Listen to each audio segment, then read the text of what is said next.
Welcome to WayForward. Come on in and we'll take a look at DuckTales.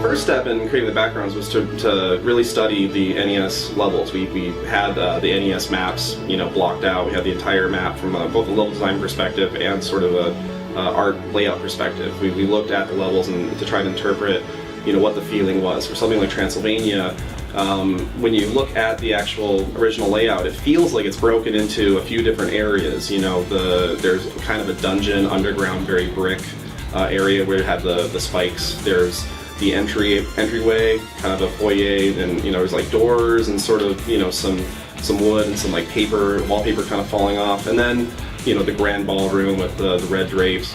And so we really sort of broke down those sections and tried to break levels into 2 to 3 individual parts or pieces and unique tile sets.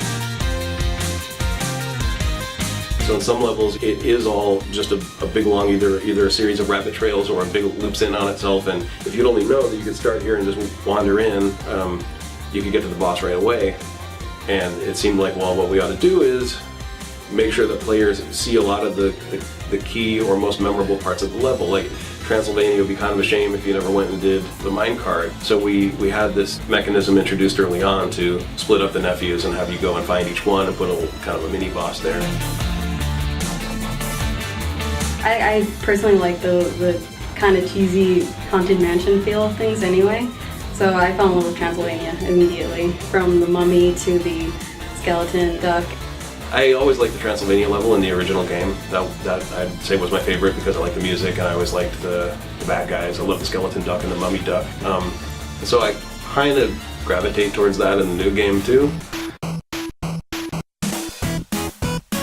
When we were first developing concepts and the look of the environments, we were having a hard time with our internal concept artists really trying to nail the Disney style. We have incredibly talented people, but there's this certain look, and so we did an internet search and we were looking up DuckTales backgrounds and different concept art, and I came across a blog with sketches from the original show, like thumbnails and actual layout drawings from the original show. It all came from one place, came from this one guy, Mike Peraza, and I thought, well, let's just contact him, see maybe he has a stockpile of layout art that we can rifle through and take some photos and scans, and he just wanted to work with us. And so we actually contracted him to work on the game. And the funny thing about Mike Peraza is he worked on the original DuckTales show, and now he's a Disney Imagineer.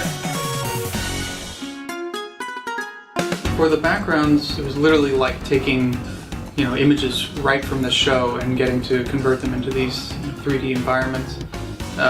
So it was absolutely a blast getting to sort of cut them up and place them together to create, the depth that you see in the game. And we would take the individual layers of that mountainscape and just sort of subtly take out, the contours of that mountain, make the forms that are closer to the camera actually come out towards you with really basic geometry, but the effect was actually really powerful.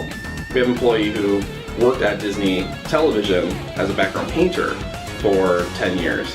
And so after Mike Peraza would do the layouts, we would give it to our background painter, and he would paint the backgrounds to just look like the show. And he had DuckTales open in the background, watching the original episodes, like while he's working on our DuckTales painting. So we started, rather than just with a concept, we started with what would be a finished background painting for the show, with every detail meticulously painted. It's funny, it ended up being very similar to the way old cell animation was done, with multiple layers for the backgrounds to start scrolling. So all the paintings are as high quality as you would do for something that would be completely flat and traditional, like some of the past 2D HD games we had done. But starting with these giant paintings, we had very large textures. So we're really pushing the limits of some of these consoles and how much texture memory they have with all the textures and all the frames of animation and the particle effects and and the result is amazing with this game running at 1080p and 60 frames a second. It's just spectacular.